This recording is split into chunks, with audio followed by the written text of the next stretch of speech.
membahas apa aja, apakah terkait dengan putusan MK yang baru saja? Ya, kita salah satunya memang membahas tentang putusan MK, bukan MK-MK ya. Kita bersyukur hari ini dapat kado dari Mahkamah Konstitusi. Setelah dulu dibajak menjadi Mahkamah Keluarga, hari ini kembali pada kewarasan. Ya, jadi kalau dulu kita dihianati secara konstitusional, sekarang kayaknya MK mengembalikan marwah lembaga itu, sehingga menghasilkan putusan yang menurut kita sangat penting. Kenapa? Karena ada tendensi supaya pilkada itu sebanyak-banyaknya kota kosong.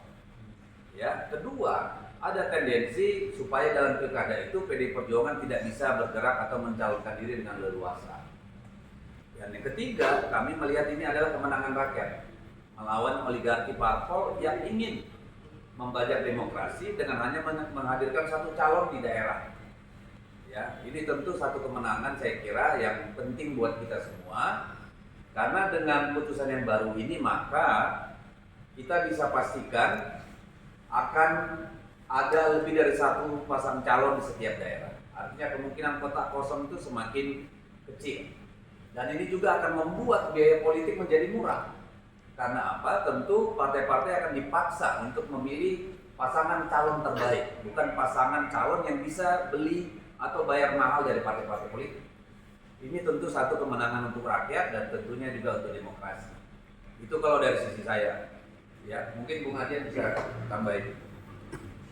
Yang mana? Ya, soal tadi putusan MK. Berapa Pak? Berapa mungkin Mas? Hasil rapat tadi siapa aja kan? Apakah ini juga seperti apa?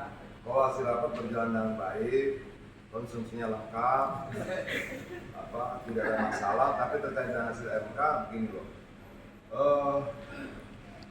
Kita kadang-kadang suka bingung bagaimana kemudian hidup itu bekerja dan seluruh unsur-unsur di dalamnya. Tapi kita punya keyakinan bahwa keadilan akan mencari jalannya sendiri. Keserakahan pasti akan bertemu dengan jalan buntu, kira-kira seperti itu. Nah, ini dibuktikan dan hasil MK tadi. Potensi kota kosong semula dalam perkiraan kita itu ada sekitar 140 sampai 150 kabupaten kota yang potensial kota kosong. Tapi dengan perubahan keputusan MK ini, maka besaran kota kosong itu akan sangat berkurang drastis.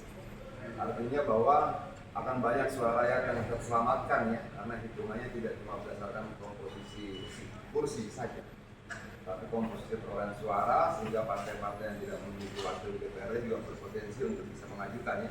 Tapi ini nanti secara hukum bisa dilakukan sama Pak Roni detailnya. Tapi bacaan sementara kita seperti itu.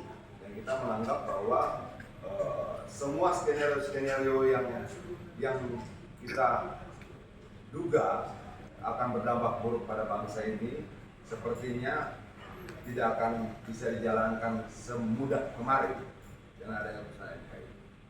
Kira-kira seperti itu. Nanti di rapat apakah juga dibahas soal mulai spesifik nama-nama yang dimungkinkan akan dimajukan oleh Oh, kita bahas. siapa aja tuh? Banyak sekali. Ya, itu tugas kalian mencari tahu lah. Ya, karena masih rahasia dapur. Tetapi kita membuka semua opsi yang mungkin untuk kepentingan rakyat Jakarta. Itu aja. Tapi kemungkinan untuk kader PDIP Semua mungkin, nggak ada yang nggak mungkin. Untuk rakyat Jakarta semuanya mungkin. Pak Deddy, langkah selanjutnya setelah putusan MK kemarin untuk PDIP akan seperti apa? Kita akan menunggu PKPU dikeluarkan. Kalau dulu PKPU dikeluarkan oleh KPU tanpa melalui konsultasi dengan DPR RI, maka kita juga menunggu hal yang sama dilakukan oleh KPU agar putusan Mahkamah Konstitusi langsung berlaku seketika, nggak pakai alasan macam-macam. Ya, kalau pakai alasan macam-macam berarti KPU-nya udah masuk angin. Mungkin Bung Roni.